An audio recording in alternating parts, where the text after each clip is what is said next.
ದಿನಗಳಲ್ಲಿ ಒಂದು ಓಲೈಕೆ ರಾಜಕಾರಣ ನಡೀತಾ ಇದೆ. ಯಾವ ಮಟ್ಟಕ್ಕೆ ನಡೀತಾ ಇದೆ ಅದು ಅಂತ ಹೇಳಿದ್ರೆ, ಅದು ನಮ್ಮ ರಾಜ್ಯದಿಂದ ಹೊರ ರಾಜ್ಯದವರು ನಮ್ಮ ರಾಜ್ಯದ ಸಮಸ್ಯೆಗಳಲ್ಲಿ ಹಸ್ತಕ್ಷೇಪ ಮಾಡುವಂಥದ್ದು. ಪ್ರತಿ ಸಾರಿ ನೋಡಿ, ಈ ತಮಿಳುನಾಡು ಮತ್ತೆ ತಮಿಳುನಾಡಿನವ್ರಿಗೆ ಈಗ ಸ್ವಲ್ಪ ಚಾಳಿ ಬಿಟ್ಟೋಯ್ತಿದ್ರು. ಕಾವೇರಿ ಇಶ್ಯೂ ಬಗ್ಗೆ ಪ್ರತಿ ವರ್ಷ ಅದೊಂದು ಚಾಳಿ ತೆಗಿತಾ ಇದ್ರು. ಈಗ ಸ್ವಲ್ಪ ಕಡಿಮೆ ಮಾಡಿದ್ದಾರೆ. ಇನ್ನು ಕೇರಳದವರು ವಯನಾಡು ಮುಖಾಂತರ, ಬಂಡೀಪುರದ ಮುಖಾಂತರ ವೆಹಿಕಲ್ ಗಳನ್ನು ಬಿಡಬೇಕು ಅಂತೇಳಿ ನಾವು ಸುಪ್ರೀಂ ಕೋರ್ಟ್ ಆರ್ಡರ್ ಆಗಿದೆ. ಪರಿಸರ ಪ್ರೇಮಿಗಳೆಲ್ಲ ಬೇಡ ಅಂತ ಹೇಳ್ತಾ ಇದ್ದಾರೆ.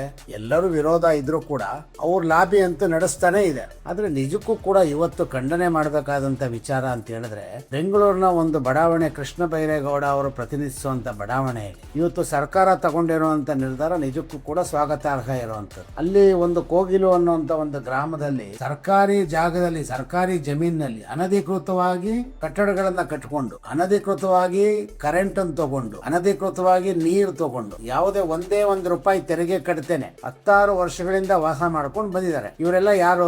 ನಮ್ಮ ಮೈಸೂರಿನವರ ಅಥವಾ ಬೆಂಗಳೂರಿನವರ ಅಥವಾ ಕರ್ನಾಟಕದವರ? 100ಕ್ಕೆ 99 ಭಾಗ ಕೇರಳ, ಬಾಂಗ್ಲಾದೇಶ, ಇನ್ನೊಂದು ಮತ್ತೊಂದು ಆ ಕಡೆಯಿಂದ ಬಂದಿರುವಂತವ್ರು. ಅದನ್ನೆಲ್ಲ ಅಲ್ಲಿಂದ ಒಕ್ಕಲೆಬ್ಬಿಸಿ ಇವತ್ತು ರಾಜ್ಯ ಸರ್ಕಾರ ಸರಿಯಾದಂತ ಕ್ರಮ ತಗೊಂಡಿದೆ. ತಗೊಂಡ ತಕ್ಷಣ ಕೇರಳದ ಮುಖ್ಯಮಂತ್ರಿ ಪಿಣರಾಯಿ ವಿಜಯನ್ ಅಲ್ಲಿಂದ ಅವನು ದೊಡ್ಡ ಭಾಷಣ ಮಾಡ್ತಾರೆ, ಸರ್ಕಾರನ ಖಂಡನೆ ಮಾಡ್ತಾರೆ. ಅರೆ, ಸರ್ಕಾರದ ಜಾಗ ಸರ್ಕಾರ ವಶಪಡಿಸ್ಕೊಂಡಿದೆ ಅಥವಾ ಅವ್ರದ್ದು ಯಾವ್ದೋ ಕಿತ್ಕೊಂಡಿಲ್ಲ. ಆಮೇಲೆ ನೋಟಿಸ್ ಜಾರಿ ಮಾಡಬೇಕು. ನೋಟಿಸ್ ಜಾರಿ ಮಾಡಕ್ ಯಾರು? ಅವ್ರೇ ನೆಂಟ್ರ, ಇಟ್ರ ಅಥವಾ ಅವ್ರ ಹಕ್ಕದಾರರ, ಆ ಜಾಗದ ಮಾಲೀಕರ? ಅನಧಿಕೃತವಾಗಿ ಸರ್ಕಾರದ ಜಾಗದಲ್ಲಿ ಇದ್ರೆ ನೋಟಿಸ್ ಜಾರಿ ಮಾಡಿ ಅವ್ರಿಗೆ ಆಮಂತ್ರಣ ಪತ್ರ ಕೊಟ್ಟು, ಇನ್ವಿಟೇಷನ್ ಕೊಟ್ಟು ಬನ್ನಿ ನೀವು ರಾಜಿ ಮಾತುಕತೆ ಕರೆಯಕ್ಕಾಗತ್ತ? ಹಿಂದೆ ಬಹಳ ಇದೆ. ಮುಖ್ಯಮಂತ್ರಿಗಳು ಇದೇ ಸಿದ್ದರಾಮಯ್ಯನವರು ಮುಖ್ಯಮಂತ್ರಿಗಳಾಗಿದ್ದಾಗ ಗೋವಾ ಮುಖ್ಯಮಂತ್ರಿಗಳಿಗೆ 4 ಸಾರಿ ಮನವಿ ಮಾಡಿದ್ದಾರೆ. ಬೈನಾ ಬೀಚ್ ಇದ್ದಂತ ಕನ್ನಡಿಗರನ್ನ ಒಕ್ಕಲೆಬ್ಬಿಸಬೇಡಿ, ತುಂಬಾ ವರ್ಷಗಳಿಂದ ಇದ್ದಾರೆ, ಅಲ್ಲಿ ವೋಟರ್ ಐಡಿ ಎಲ್ಲ ಇದೆ ಅವ್ರಿಗೆ ಅಂತೇಳಿ ಅಷ್ಟು ಪರಿ ಕೇಳ್ಕೊಂಡ್ರು. ಅವತ್ತಿನ ಬೈನಾ ಬೀಚ್ ನಲ್ಲಿ ಇದ್ದಂತ ಕನ್ನಡಿಗರನ್ನ ರಾತ್ರಿ ಇವತ್ತಾದ್ರೂ ಯಾರು ಬಂದು ಸಾಂತ್ವನ ಹೇಳ್ತಾರೆ. ಜಮೀರು, ವೇಣುಗೋಪಾಲ್, ಡಿ ಕೆ ಶಿವಕುಮಾರ್, ಇನ್ನೊಬ್ರು ಮತ್ತೊಬ್ರು, ಇಷ್ಟು ಜನ ಬಂದು ಸಾಂತ್ವನ ಹೇಳ್ತಾವ್ರೆ. ಯಾಕೆ ಸಾಂತ್ವನ ಹೇಳ್ತಾವ್ರೆ ಅಂದ್ರೆ ಮುಸಲ್ಮಾನರು ಇದ್ರು ಅಂತ. ಅದೇ ನಮ್ಮ ರಾಜ್ಯದ ಮುಸಲ್ಮಾನರು ಏನಾರು ಇತ್ತಿದ್ರೆ ಒಂದ್ ವೇಳೆ ಅವ್ರಿಗಾಯ್ತು, ಹೌದಪ್ಪ ಸರಿ, ರಾಜ್ಯದಲ್ಲಿ ಇದಾರೆ, ವಾಸ ಮಾಡ್ತಾ ಇದಾರೆ, ಇಲ್ಲೇನೋ ಟ್ಯಾಕ್ಸ್ ಕಟ್ತಿದಾರೆ, ಇನ್ನೊಂದು ಮತ್ತೊಂದು, ಅವ್ರಿಗೆ ಒಂದು ಪರಿಹಾರ ಮಾಡಿಕೊಡಿ ಅಥವಾ ಪರ್ಯಾಯವಾದಂತ ವ್ಯವಸ್ಥೆ ಮಾಡಿಕೊಡಿ ಅಂತ ಹೇಳ್ಬೋದು. ತಮಿಳುನಾಡು, ಕೇರಳದಿಂದ ಬಂದಿರುವಂತವ್ರು ಇಲ್ಲಿ ಬಂದು ವ್ಯಾಪಾರ ವ್ಯವಹಾರ ಪುಕ್ಸಟೆ ಮಾಡ್ಕೊಂಡು ಅವ್ರ ಆಸ್ತಿ ಎಲ್ಲ ಅಲ್ಲಿ ಅವ್ರೂರಲ್ಲಿ ಸಂಪಾದನೆ ಮಾಡ್ಕೊಂಡು ಅಲ್ಲಲ್ಲಿ ಆಸ್ತಿಗಳು ಮಾಡ್ಕೊಂಡಿರ್ತಾರೆ. ಆ ಮುಸಲ್ಮಾನರ ಬಗ್ಗೆ ಇಲ್ಲಿರುವಂತ SDP ಯಾಕೆ ಸಿಂಪತಿ? ವೇಣುಗೋಪಾಲ್ ಯಾವ ಹಸ್ತಕ್ಷೇಪ? ಪಿಣರಾಯಿ ವಿಜಯನ್ಗೆ ಏನಿದು? ಅವ್ರ ಅಪ್ಪನ ಮನೆ ಆಸ್ತಿನ ಇದು? ಅಷ್ಟು ಏನಾದ್ರು ಅವ್ರ ಮೇಲೆ ವ್ಯಾಮೋಹ ಇದ್ರೆ ಪಿಣರಾಯಿ ವಿಜಯನ್ ತನ್ನ ಸ್ವಂತ ದುಡ್ಡಿಂದ ಅಥವಾ ಕೇರಳ ಸರ್ಕಾರದಿಂದ ಜಮೀನಿನ ಖರೀದಿ ಮಾಡಿ ಇಲ್ಲಿ ಬೇಕಾದ್ರೆ ಮನೆಗಿನೇ ಕಟ್ಕೊಡ್ಲೇಬೇಕಾರೆ ಅದನ್ನ ಬಿಟ್ಬಿಟ್ಟು ಅದೇನೋ ಹೇಳ್ತಾರಲ್ಲ, ಆ ರೀತಿ ಯಾರ್ದೋ ಕಿತ್ತು ಯಾರೋ ದಾನ ಮಾಡಿದ್ರು ಅನ್ನಂಗೆ ನಾಚಿಕೆ ಆಗ್ಬೇಕು ಇವ್ರಿಗೆ, ಪಿಣರಾಯಿ ವಿಜಯನ್ಗೆ. ಇವ್ರು ಯಾರು ಕರ್ನಾಟಕದ ವ್ಯವಸ್ಥೆಗಳಲ್ಲಿ ತಲೆ ಹಾಕೋದಕ್ಕೆ?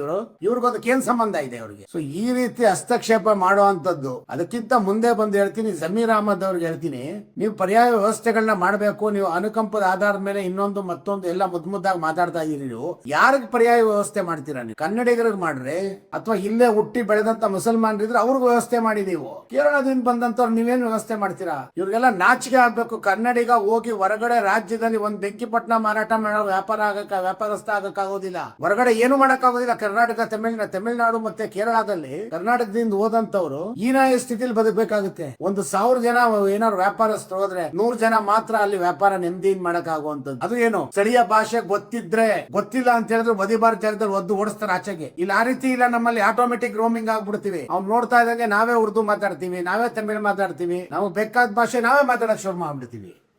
ಸೊ ಇಂತ ಒಂದು ವ್ಯವಸ್ಥೆಯಲ್ಲಿ ಇವತ್ತು ರಾಜ್ಯ ಸರ್ಕಾರ, ನಾನ್ ಹೇಳ್ತಾ ಇರುವಂತದ್ದು, ಅಲ್ಲಿ ನೀವು 10 ಬಾರಿ ಪರಿಶೀಲನೆ ಮಾಡಿ. ಕೃಷ್ಣ ಬೈರೇಗೌಡ್ರೆ, ನೀವು 10 ಬಾರಿ ಪರಿಶೀಲನೆ ಮಾಡಿ, ಸ್ಥಳೀಯರಾದ್ರೆ, ನಮ್ ಕರ್ನಾಟಕದವರಾದ್ರೆ, ಇಲ್ಲೇ ಹುಟ್ಟಿ ಬೆಳೆದಿದ್ರೆ ಮಾತ್ರ ಪರ್ಯಾಯ ವ್ಯವಸ್ಥೆ ಮಾಡಿ. ಅದನ್ನ ಬಿಟ್ಟು ಕೇರಳದವ್ರಿಗೆ, ತಮಿಳುನಾಡಿಗೆ ನೀವೇನಾದ್ರು ಪುಕ್ಸಟ್ಟೆ ಮನೆಯನ್ನು ಕಟ್ಕೊಟ್ರೆ ಕನ್ನಡಿಗರು ನಿಜವಾಗ್ಲೂ ರೊಚ್ಚಿಗೆ ಹೇಳ್ತಾರೆ. ಇತ್ತೀಚಿನ ದಿವಸದಲ್ಲಿ ಇದೇ ರೀತಿ ಆಗ್ಬಿಟ್ಟಿದೆ. ಮೈಸೂರಿನಲ್ಲಿ ಅಲ್ಲಿ ಅಜಿತ್ ಸೇಠ್ ವೃತ್ತ ಅನ್ನೋಂಥದ್ನ ಉರ್ದುಲ್ ಹಾಕಿದ್ರು ಅಂತ ಹೇಳಿ ಕನ್ನಡ ಹೋರಾಟಗಾರರು ಅಲ್ಲಿ ಹೋಗಿ ಪ್ರತಿಭಟನೆ ಮಾಡಿ ಇನ್ನೊಂದು ಮಾಡಿದ್ರೆ, ಅರೆ ಅಜಿತ್ ಸೇಠ್ ಎಷ್ಟು ಚಂದ ಕನ್ನಡ ಮಾತಾಡ್ತಿದ್ರು, ತನ್ವೀರ್ ಎಷ್ಟು ಚೆನ್ನಾಗಿ ಕನ್ನಡ ಮಾತಾಡ್ತಾರೆ, ಕನ್ನಡದಲ್ಲಿ ಹಾಕ್ರಿ ನೀವು.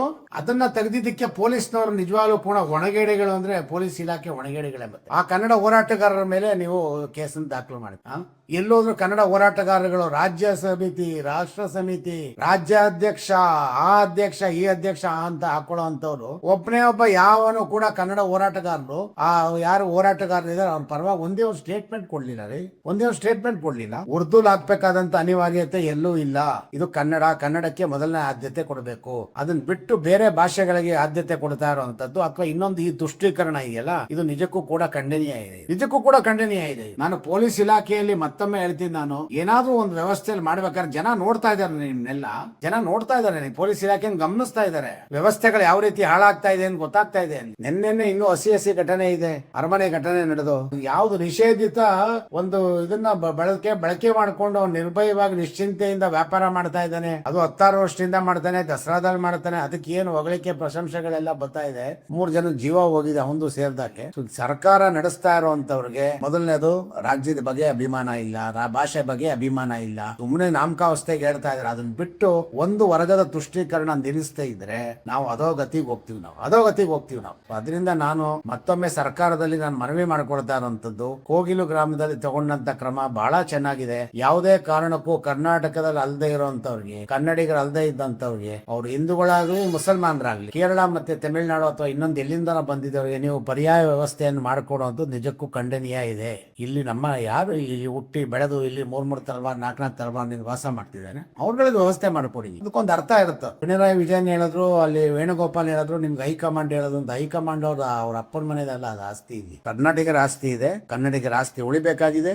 ಅದರಿಂದ ನನ್ನೆಲ್ಲರ ಆದ್ಯ ಕರ್ತವ್ಯ ಇದೆ ರಾಜ್ಯ ಸರ್ಕಾರಕ್ಕೆ ಮತ್ತೆ ಒತ್ತಾಯ ಮಾಡ್ತೀನಿ, ಪರ್ಯಾಯ ವ್ಯವಸ್ಥೆನ 10 ಸಾರಿ ಪರಿಶೀಲನೆ ಮಾಡಿ ಅವ್ರಿಗೆ ಪರ್ಯಾಯ ವ್ಯವಸ್ಥೆ ಮಾಡಬೇಕು ಅಂತ ಕೇಳ್ಕೊಳ್ತೀನಿ.